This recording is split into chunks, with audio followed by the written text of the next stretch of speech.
Salut YouTube, j'espère que vous allez bien. On se retrouve aujourd'hui pour une nouvelle vidéo. On va découvrir le Goodness Tarot. Alors, c'est un jeu que j'ai vu passer sur Instagram il n'y a pas si longtemps. Et je me suis dit que voilà, il était absolument formidable, évidemment. Donc, je me suis empressée d'aller le trouver.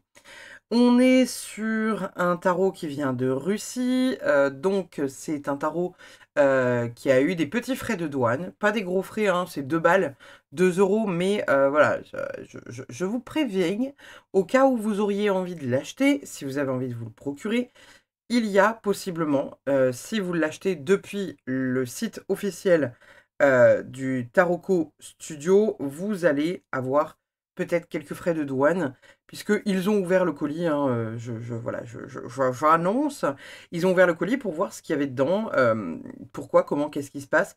Et bon, évidemment, c'est passé, hein, puisque c'est un jeu, mais voilà, je vous préviens d'avance.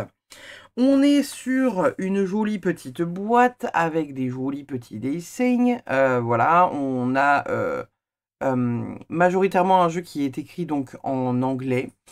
Et il arrive tout droit des Taroko Studio. Donc le Goodness Tarot, c'est un tarot, comme je vous disais, que j'ai vu passer sur les réseaux et qui m'a énormément plu.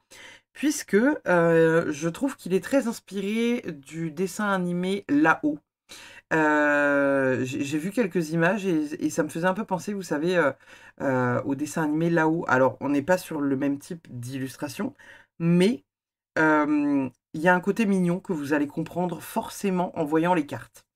On est donc sur une boîte, hop là, classique. J'ai déjà déballé le jeu parce que le jeu était bien emballé. On a un petit guidebook qui est vraiment hyper léger, mais en même temps qui fait le taf. Voilà. Pas besoin de grand chose de plus, hein. On a la signification. Alors, il est en anglais, mais on a quand même un petit guidebook. On a donc, comme je vous disais, une boîte cloche qui est simple, facile, rapide, efficace. Et puis après, on a le jeu que je trouve absolument fabuleux, magnifique, avec des illustrations qui sont très chouettes. On a la carte du fou. On a, si j'arrive à les enlever, le magicien. La grande prêtresse. L'impératrice. Si mignonne avec ses petits moutons brebis là. On a l'empereur. Le hiérophante. Avec les petits rats là dans le... Genre le rat de bibliothèque au fin fond de son monastère. Les amoureux. Le chariot. La force. L'ermite. La roue de la fortune.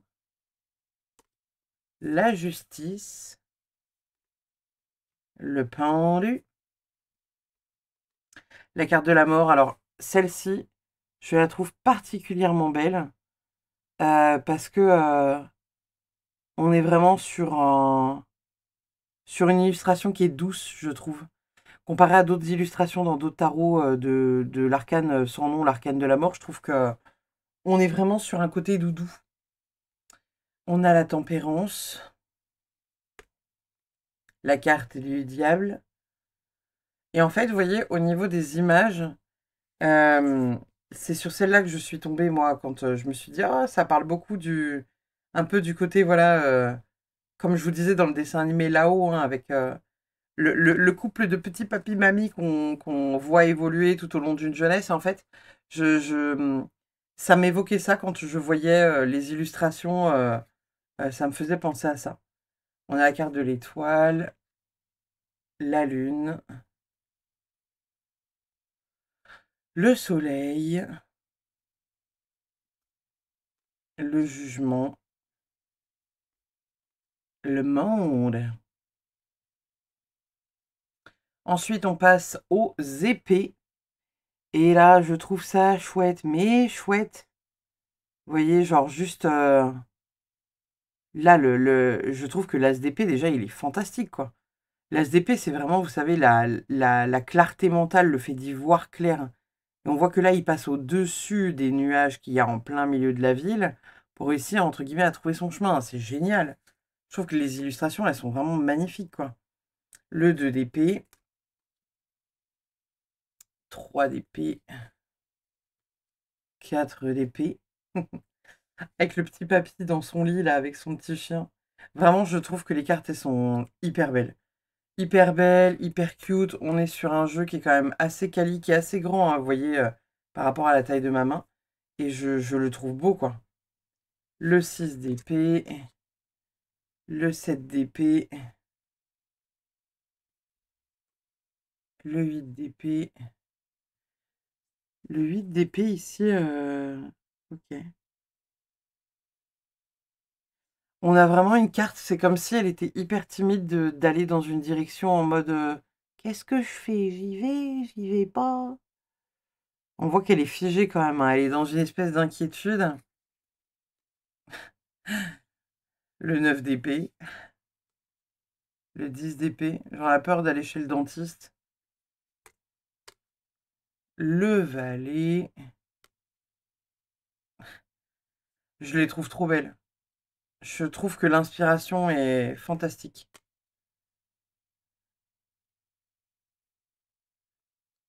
On passe au bâton. As de bâton. 2 de bâton.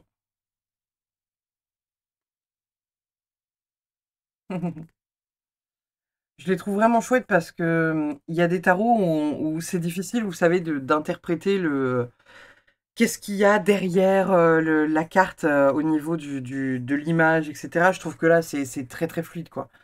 Le 4 de bâton, vous voyez, c'est la célébration, voilà, l'engagement, le mariage. 5 de bâton. Elle est trop bien. 6 de bâton. Les animaux. Et il a une tête, celui-là, là-haut, là. Je la trouve excellente, cette image. Le 8 de bâton, ça me fait un peu penser à, comment dire, dans le film, vous savez, des animaux fantastiques, le moldu qui accompagne les sorciers. Et ça me fait un peu penser à lui, qui va, qui va juste emmener sa valise, vous savez, avec ses pâtisseries chez le banquier, là, pour savoir s'il peut avoir son crédit. Le 9 de bâton, 10 de bâton. C'est une vache cochon qui porte sur ses épaules. Je le trouve vraiment beau. Vraiment, vraiment, je le trouve magnifique. Je le trouve très fun, très... Après, je trouve que les personnages de la cour, ils sont quand même assez... pas simples, mais on va dire que si, entre guillemets, on s'y connaît pas en tarot, on peut avoir de la difficulté à... Voilà, juste... là, par exemple, vous voyez la reine de bâton. C'est une reine qui a confiance en elle, qui sait ce qu'elle veut.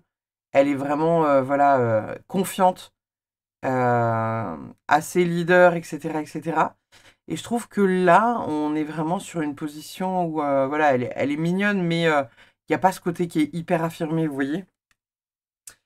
Ici, on a l'as de coupe avec le monsieur Contaigne. On a quoi d'autre? Le 2 de coupe. Trop chou. Le 3 de coupe.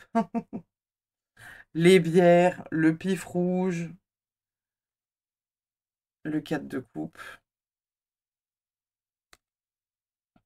5 de coupe. Je les trouve vraiment belles, hein.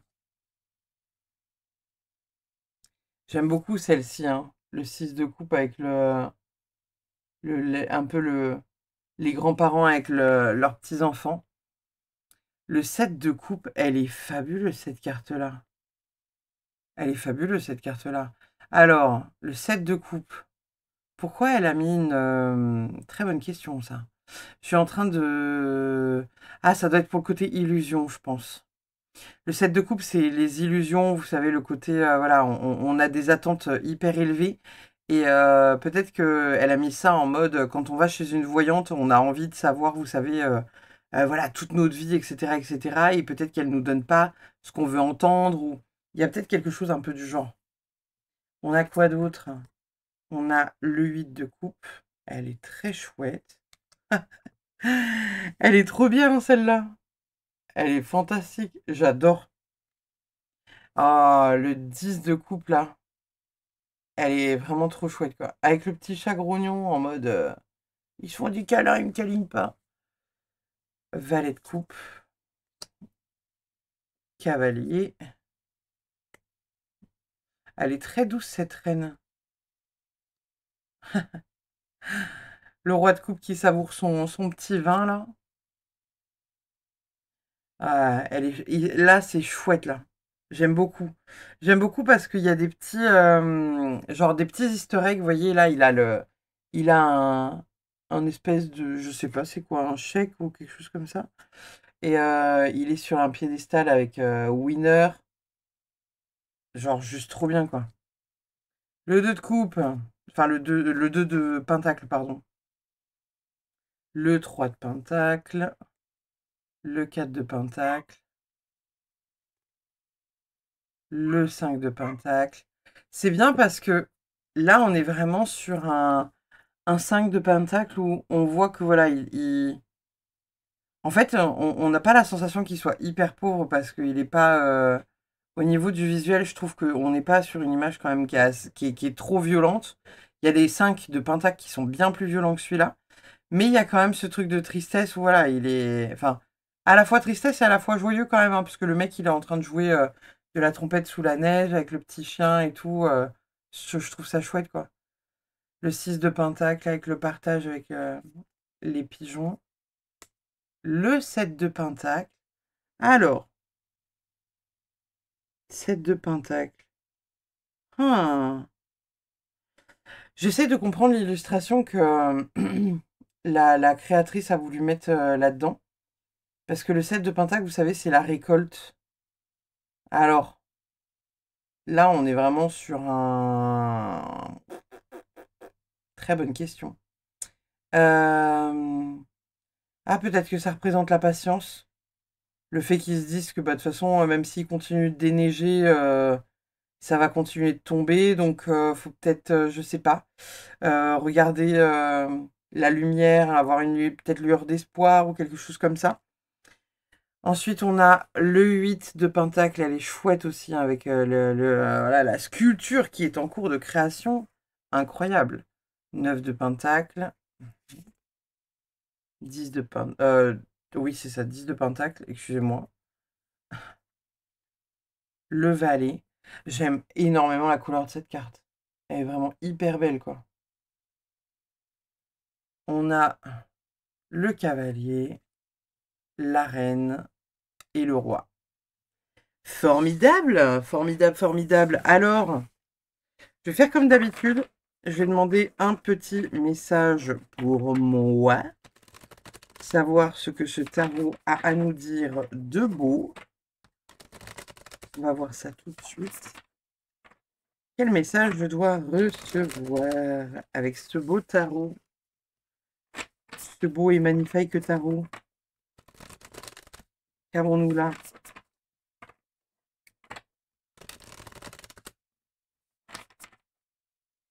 Nous avons un 9 d'épée. Nous avons la mort à l'envers.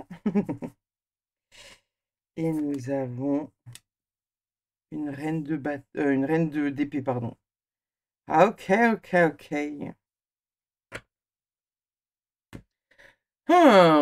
Intéressant. Intéressant parce que ça pourrait être lié à une forme de lâcher prise et à la fois pas tant.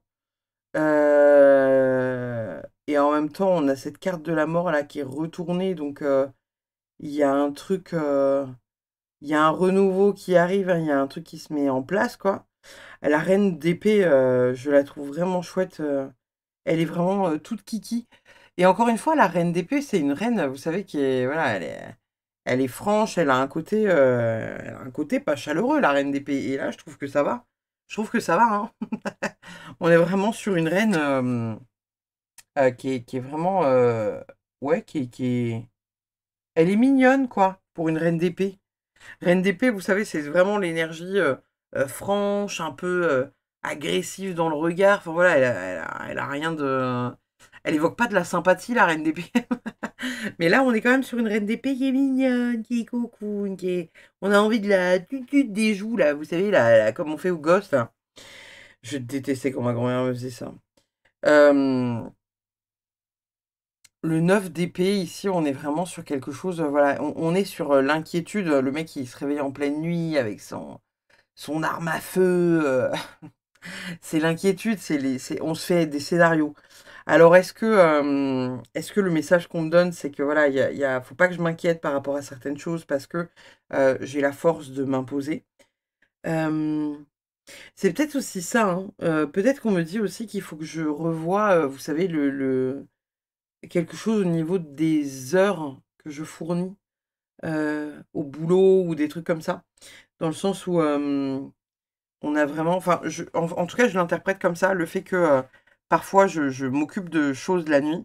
Genre, par exemple, hier à 2 heures du matin, j'étais encore en train d'envoyer des fichiers à des personnes par mail pour le boulot à 2 heures du matin, quoi. Donc on se dit, non, mais là, ma fille est 2 heures, genre, va juste te coucher, quoi. C'est tout. Et peut-être qu'on est aussi en train de me dire, voilà, pose un peu plus tes limites. C'est peut-être quelque chose que je dois retenir de ce tirage. Donc voilà, voilà, voilà. J'ai hâte en tout cas de le voir en action, voir un peu ce que ça peut donner, vous savez, dans un tirage, pour un prochain tirage qu'on fera sur la chaîne, peut-être, nous verrons. Mais j'aime beaucoup, beaucoup la vibe que dégagent les dessins. Je trouve qu'il est très doux et à la fois pertinent. Peut-être pas toutes les cartes, parce que toutes les cartes, voilà, ne parlent pas clairement. Surtout, hein, encore une fois, les arcanes de la cour, mais on est quand même sur quelque chose qui est vraiment très beau. J'adore vraiment ce tarot. Donc voilà. Je vous remercie infiniment, les gars, et puis bah, je vous fais des bisous. Je vous dis à une prochaine. Pour celles et ceux qui avaient besoin de revoir le nom et le studio de la création du tarot, du créateur du tarot, et ben on est sur The Goodness Tarot, qui est fait par Taroko Studio. Donc voilà. Je vous bisous, je vous dis à très vite pour une prochaine. Bye bye.